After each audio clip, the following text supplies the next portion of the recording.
What's up, guys? I'm BTC. Welcome back to the Respawn, the weekly series where I answer your questions. Let's get started. First up, do you think Overwatch will ever be opened up for modding?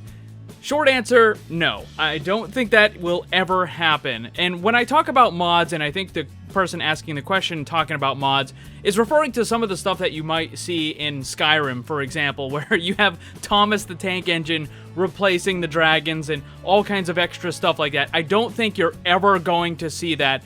I don't believe any Blizzard game allows for that level of heavy modding. Now, some of the games have had things like map editors and other tools that you can use. In Overwatch, obviously, there's the workshop, which allows you to create your own game modes and stuff.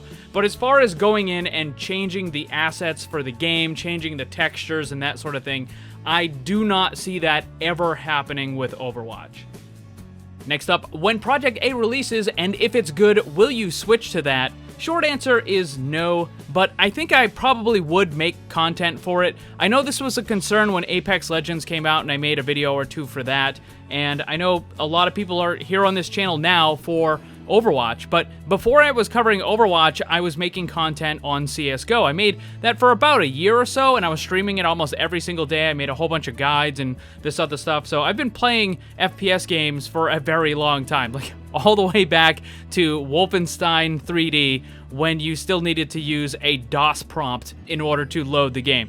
And I like FPS games, and if Apex Legends is really good, then yeah, maybe I'll make some content on it. But I don't think that I'm going to completely drop Overwatch unless something really bad happens. Like, if something just made the game just go way downhill, then yeah, maybe I'll move off of it. But for right now, it looks like Blizzard is going to be investing a lot into the game. They've got the sequel coming up, and there's going to be new heroes and all that sort of stuff. So I don't really see just completely getting rid of Overwatch. If anything, I'll just show a little bit of content on Project A and just add it to the channel.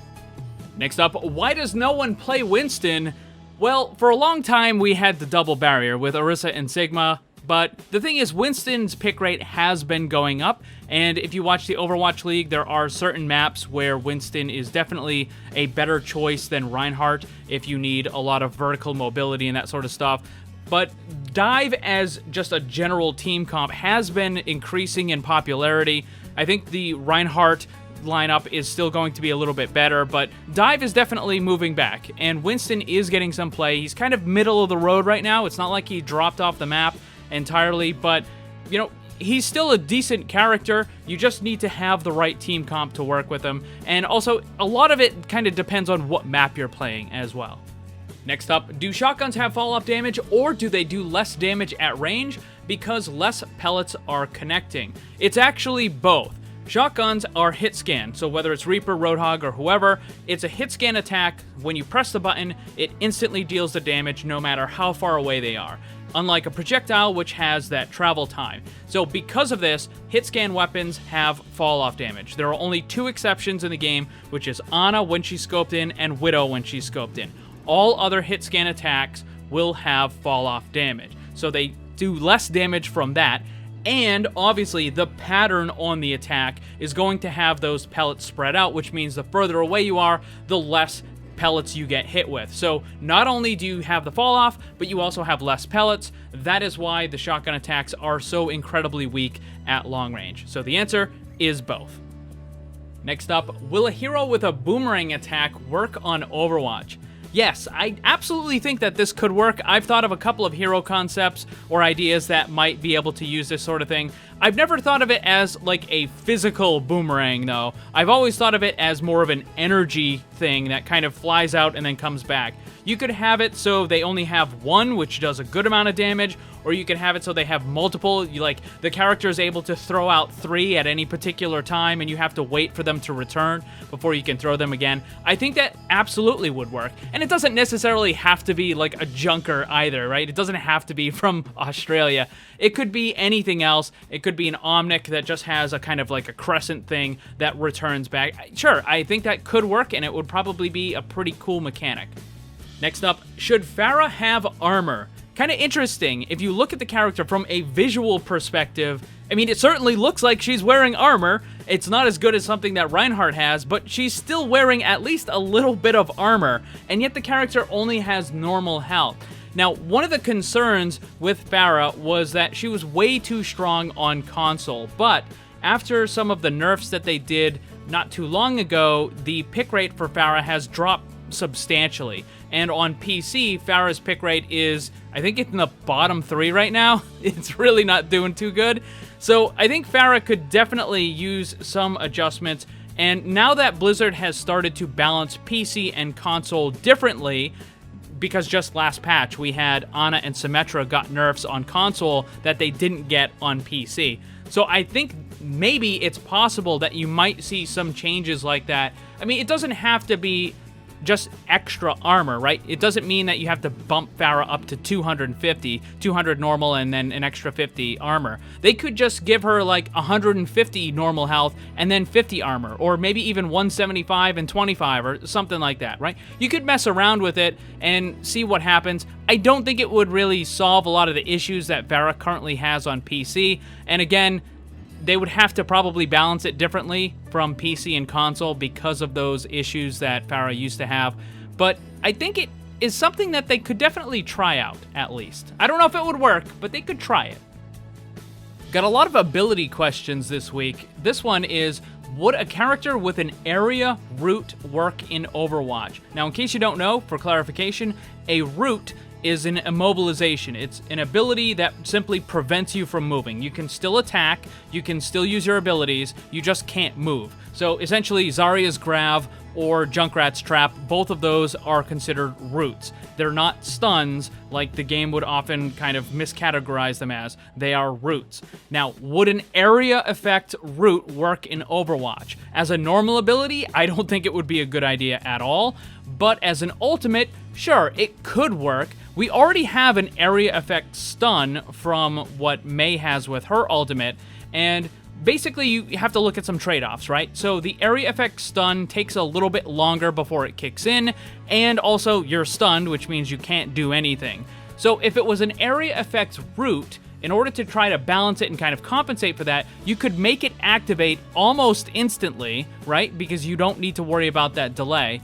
And you could probably make it last a little bit longer. So imagine with Orisa, for example, you could drop down the bongo, and rather than having that damage boost, you could just drop the bongo, and then everybody that's within 15 meters or something, suddenly they just stop. And it would kind of actually make a little bit of sense with the character, right? Because she has that whole stop, freeze, don't move kind of thing. And, with the whole kind of police bot sort of thing she's got going on. But for another character, would it work? Yeah, sure. An area root would definitely work, but it would probably have to be an ultimate.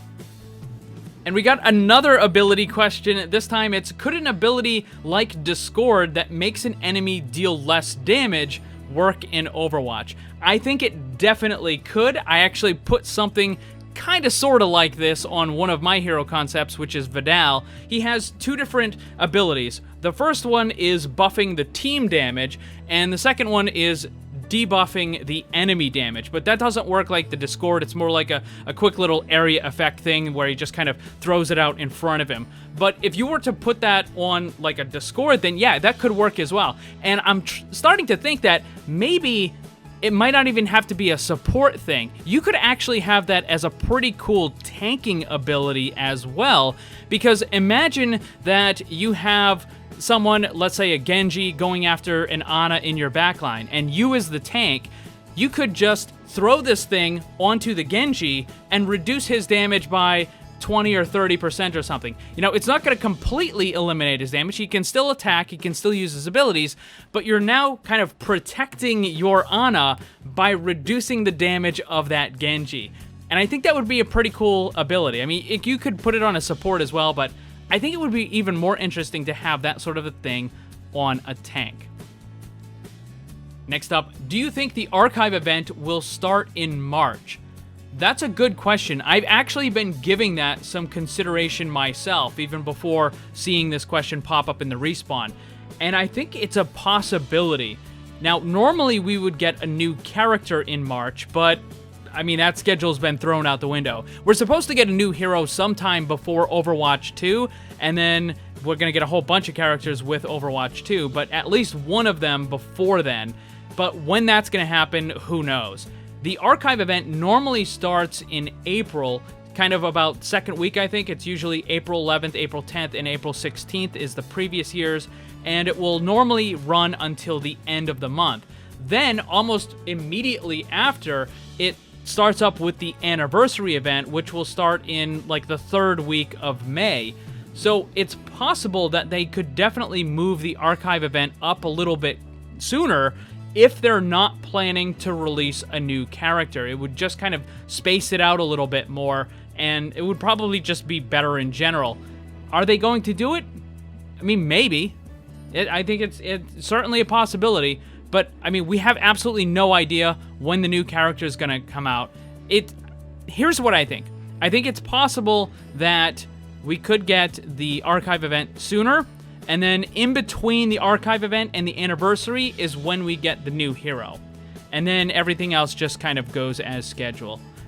And that is going to be all the questions for this week. Thank you to everyone who submitted one. I have a brand new question card that has been posted on the community tab of my YouTube channel. If you got a question that you want to see answered on next week's Respawn, then leave your question there. There'll be a link in the description of this video as well, so you can just go there. Also, all of the previous questions from other Respawns are available in my Discord server.